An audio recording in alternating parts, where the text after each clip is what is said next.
A $1 billion fraud scandal in his state. And Minnesota Governor Tim Walz says, it wasn't me. Well, the liberal New York Times, with a deep dive into the fraud allegations, called out Minnesota's social services and COVID-era programs under Governor Walz's watch. So I guess it was him. A majority of the suspects are from the state's Somali community. And here is the former vice presidential candidate defending himself. Do you take responsibility for failing to stop this fraud in your state?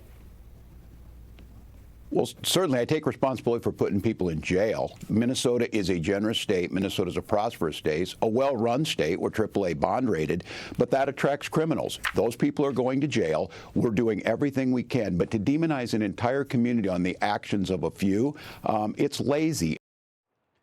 Well, the only one being demonized based on the facts is the fact that the governor didn't do what he should have done when he could have. Well, the Minnesota Department of Human Service employees account posted this. Quote, while Tim Walz makes all manner of incorrect statements about Minnesota leading, what we really lead in is failed governance. Tim Walz has turned Minnesota into a failed state with deteriorating infrastructure, education, and economic metrics. And worst of all, we are failing our most vulnerable citizens by letting cripple state services. End of quote. Senior correspondent Mike Tobin. Mike.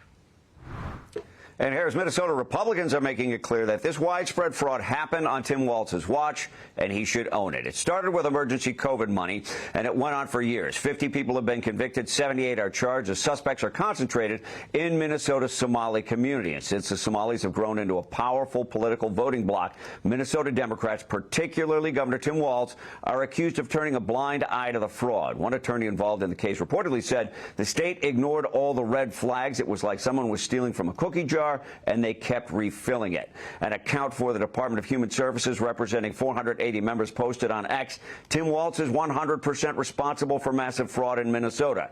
Tim Walz systematically retaliated against whistleblowers. This is a cascade of failures leading up to Tim Walz. The Republican House Speaker and candidate for governor says the fraud exploded with Walz in office.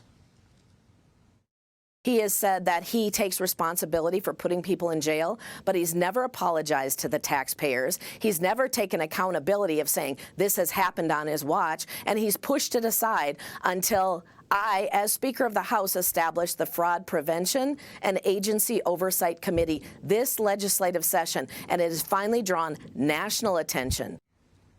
The alleged fraud hits hard in 3 areas. A program called Feed Our Families, meant to provide meals to poor families during COVID, a housing program, and a program for autistic children. The claim is that people were setting up bogus companies or claiming to provide services that were never delivered. In the case of autistic children, the allegation is that parents were getting a kickback for claiming their child was autistic and getting aid for treatment. Harris? Mike, thank you. Hey everyone, I'm Emily Campagno. Catch me and my co-hosts Harris Faulkner and Kaylee McEnany on Outnumbered every weekday at 12 p.m. Eastern, or set your DVR. Also, don't forget to subscribe to the Fox News YouTube page for daily highlights.